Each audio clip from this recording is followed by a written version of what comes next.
Hi friends, welcome to 430 to Fit, 430tofit.com.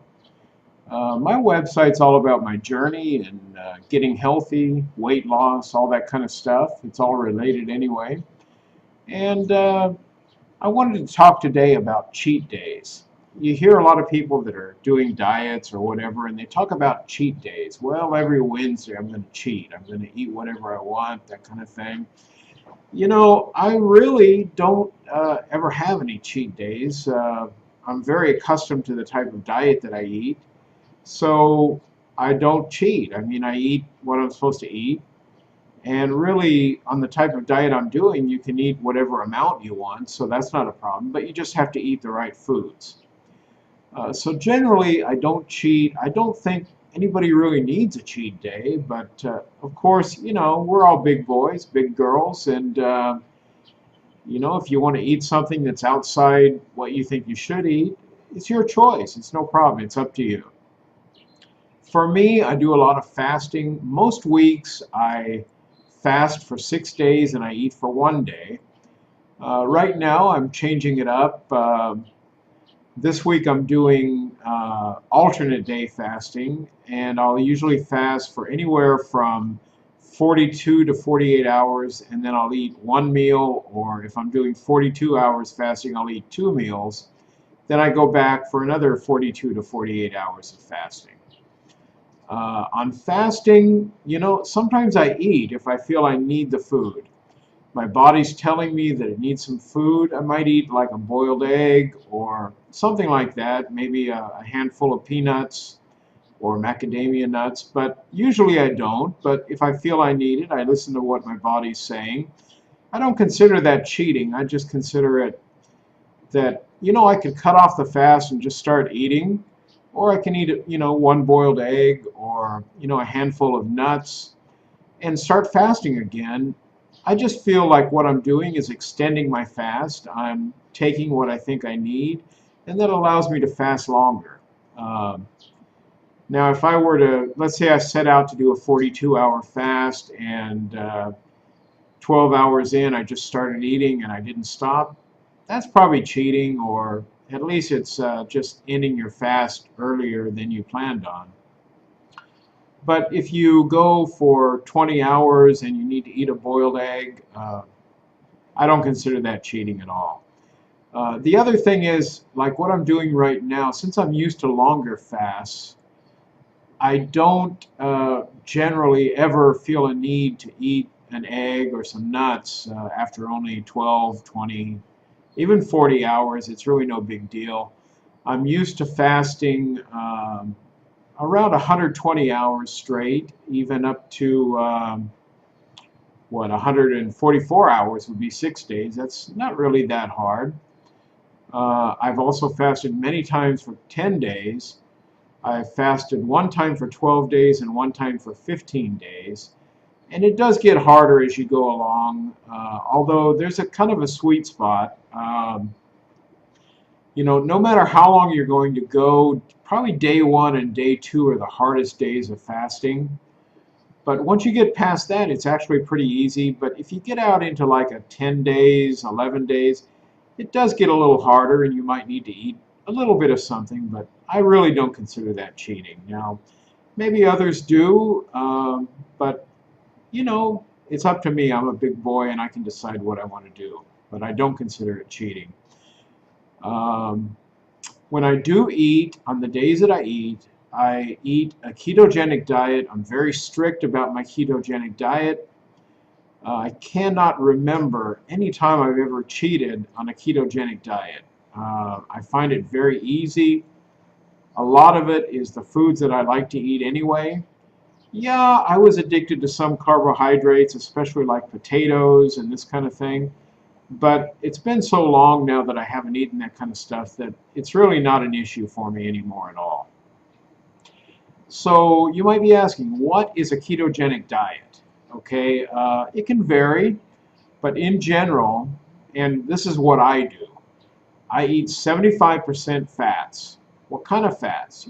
Oils, especially healthy oils like olive oil, other kinds of oils like that. Coconut oil is very good.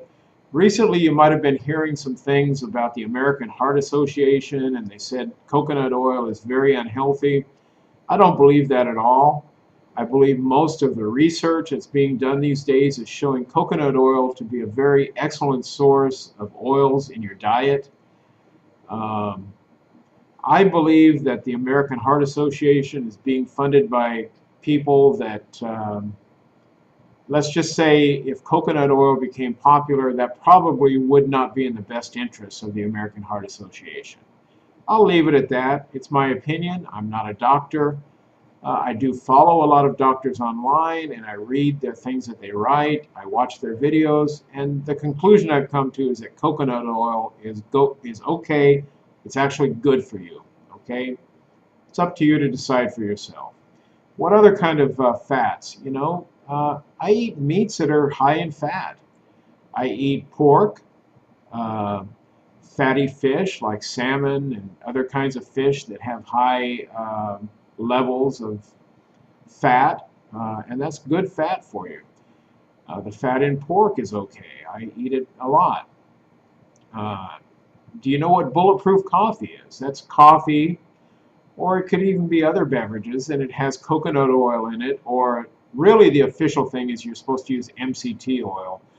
But, I live in the Philippines where we grow coconuts, and MCT is a type of coconut oil, but I just get the regular coconut oil that I can get here. It's really no problem.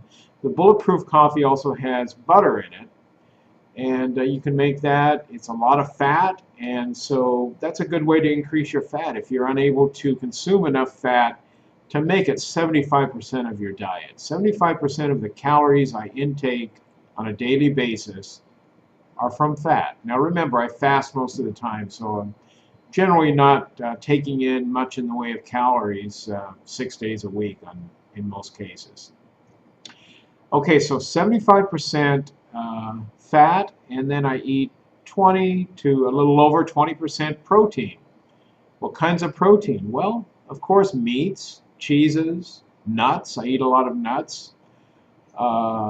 Peanuts, I like to eat peanuts, but those aren't the best choice for ketogenic, but I do like them. So I eat peanuts. Macadamia nuts are excellent for a ketogenic diet. Okay, I definitely keep my carbs at 5% or less of my total calorie intake. Mostly the only carbs that I eat on the days that I do eat are from vegetables. I like to eat things like salads and this kind of thing, and those do have some carbs in them. One thing you have to remember when you're eating vegetables is you have to look at the carbs and then you look at the fiber in that particular food. Let's say you've got 10 grams of carbs and there's 8 grams of fiber. You can subtract the 8 from the 10, and that will give you your net carb amount. So if you ate a salad and it was 10 grams of carbs, but there was 8 grams of fiber, you really only had 2 grams of carbs.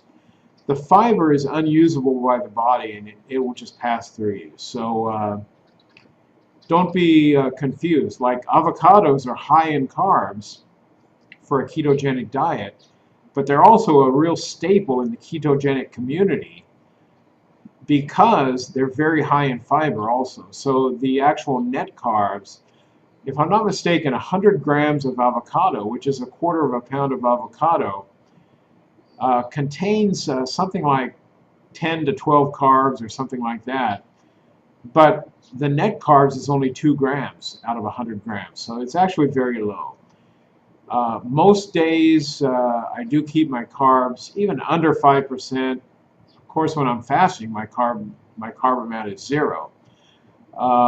One thing that I do eat, which is pretty good, but maybe you could say it's a bit of an indulgence, is there's some low-carb tortilla shells, or tortilla, like a flour tortilla, but it's not made with traditional flour. Those are 5 grams of carbs. And since it's not a vegetable, you don't subtract fiber or anything. I'm not even sure if there is fiber in that. But for one tortilla, it's 5 grams of carbs, and that's not bad. That can still be within my 5% limit. even though I try to keep myself below 5%. So I'm going to start doing more and more videos here on 430 to Fit, talking about the things that I'm doing, things that you might want to consider. I'm not trying to tell you that you should do what I do. I'm not a doctor. I'm not qualified to give you medical advice, and I don't want to come across that I'm doing that. But you know, what I'm doing works well for me. If you think you want to do it, do some research, and there's lots of doctors online. I like to follow Dr. Jason Fung, F-U-N-G. Go to YouTube, search his name, and you'll come up with literally hundreds of videos featuring him. Another doctor that I find excellent is Dr. Mercola. You can find him on YouTube as well. Dr. Hyman is also a good one.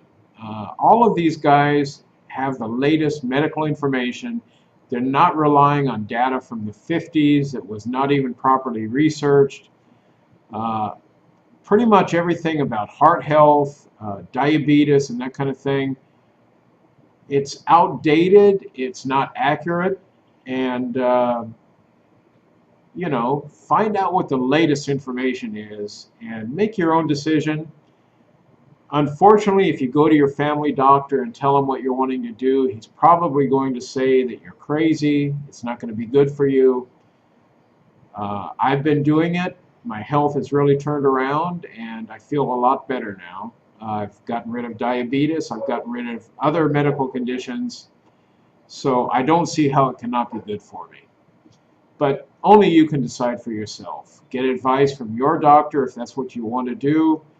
Look online at the doctors I mentioned. There's lots of other doctors too. You can also go visit a website that's great for this. It's called dietdoctor.com. It's run by a doctor out of Sweden.